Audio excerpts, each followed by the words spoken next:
fighting with us there against terrorism and with very, very serious questions. Perhaps the president, the good news is, and the bad news is, perhaps the president will forget about it by the weekend, or maybe he won't. But whatever it is, it's frivolous, unworthy of our men and women in uniform.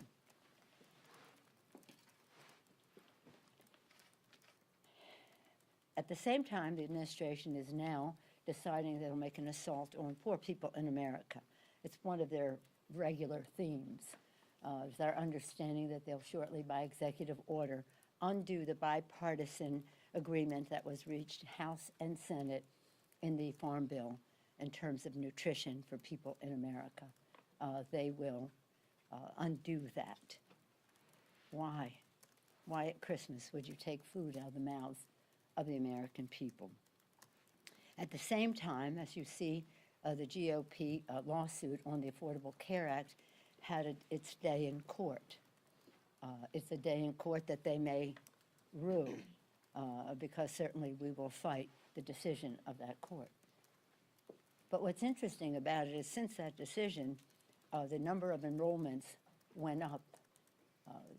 Maybe 10 days ago, we thought that there would be a drastic reduction in enrollments in this week, 4 million, and since that time, 4 million, more than 4 million people enrolled. Still down because they have stopped their outreach and the rest, but went down from what we anticipated might be 10 million, a 10% reduction, but 4 million more people signing up. Everybody knows the name Jacqueline now, a little girl.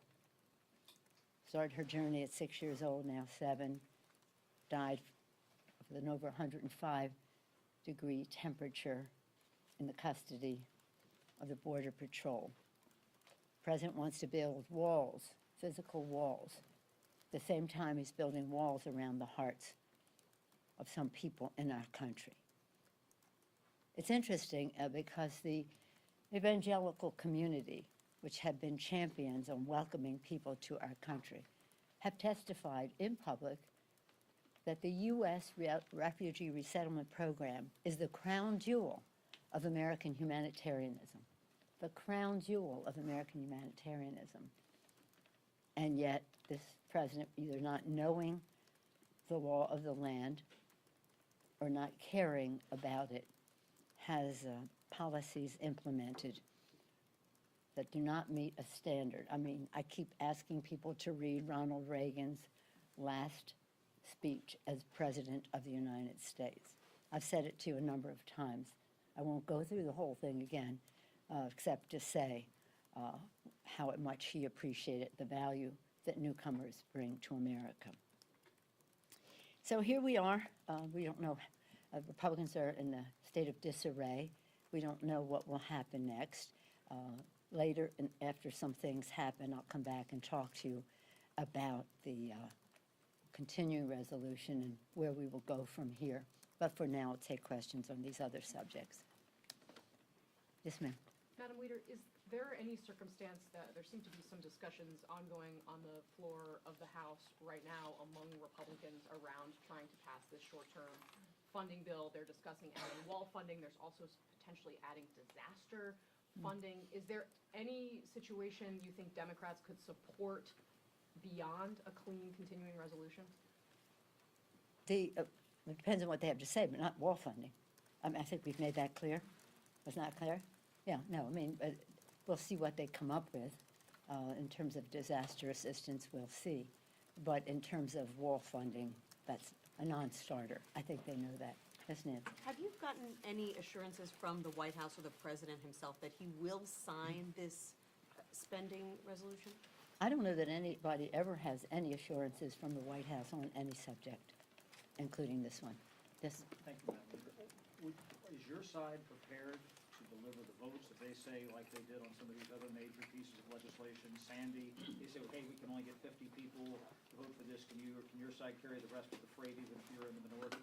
Has that question been asked? Are you talking about the current continuing resolution? Yes, or any variation if this more so in the next. Well, few I months. don't, it depends on what you're talking about. On the current, yes, on the current version, we're prepared to not only support the resolution, but to support the rule, because that's what they'll try to do, is bring down the rule. By the way, they have a lot of people who are missing, who are absent here, so they never did have the votes for their wall, but they now don't even have a full complement of members here. Yes, ma'am? Lady Pelosi, Donald Trump just tweeted that if he doesn't get any sort of wall funding this time around, he may look at the infrastructure bill going into the next Congress. What are your thoughts on that? Well, I believe the president wants to do an infrastructure bill.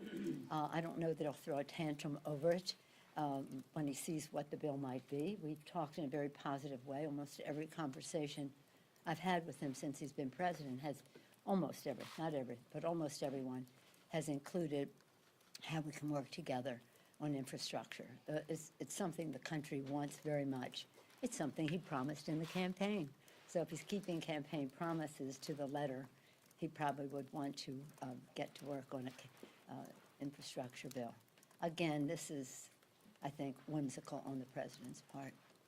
He has a whim that he might not sign it. Let's get the bill first and then have a discussion as to what happens to it next. Yes. Yes, Can ma'am. you describe a little bit of what this negotiation has been like?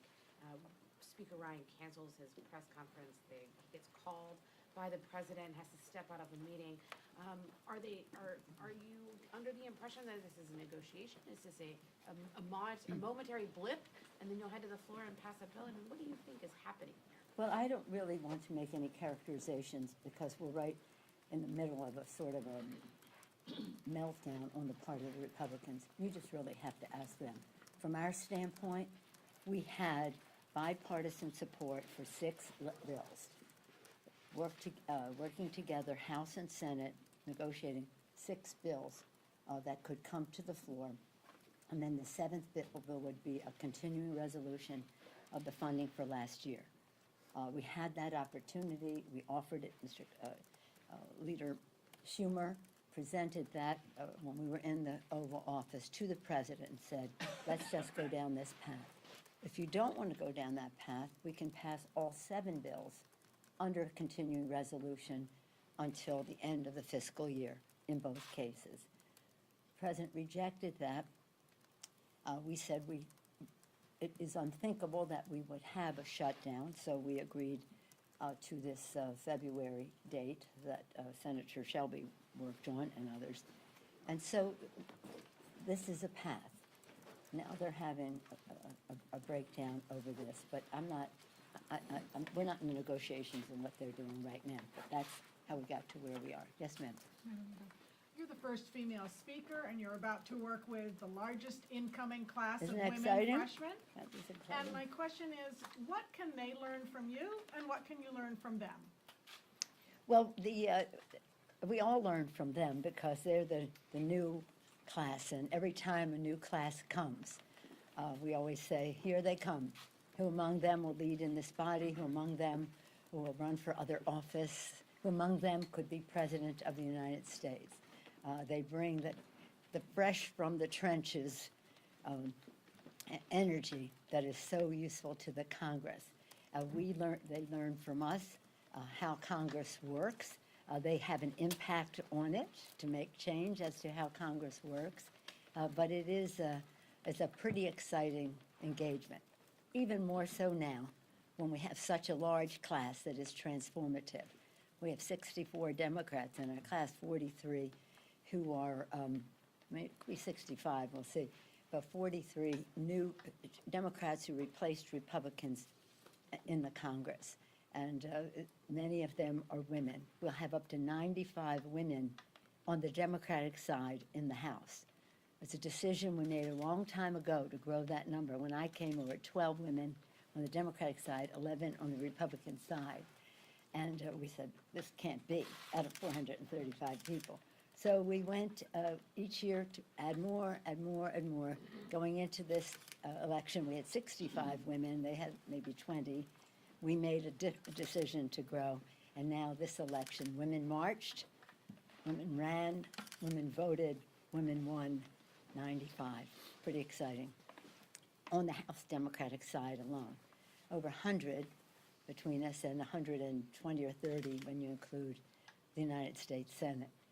So again, over 95, about 40%, at least 40% of our caucus, House Democratic caucus, are women. Over 60% are women, people of color, and LGBTQ community members. So that beautiful diversity is our strength. Our unity is our power, and we'll learn how we will work together with the constant reinvigoration of a new class. But what I've always wanted them to know, and they teach us back, is that women are essential in decision-making in our country, and that they should have confidence about what they bring to the table. It's pretty exciting. It'll be the Congress where we will observe the 100th anniversary of women having the right to vote. How appropriate that we have so many women members to celebrate here for that. Thank you. Last question? Yes, ma'am. Speaker Ryan gave his farewell address yesterday, and I wondered what you made of what he said in his message. Well, this may come as a shock to you, but I was busy doing other things at the time. I wish him well as he goes forward. I did not really have a chance to go to the speech and hear what he had to say, but I wish him and his family season's greetings and best wishes for a wonderful future. Thank you all very much. Thank you.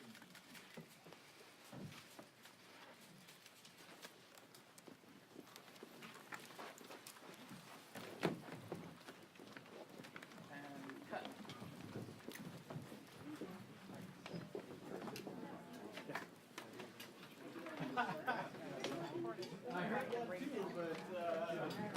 Yes, I did hear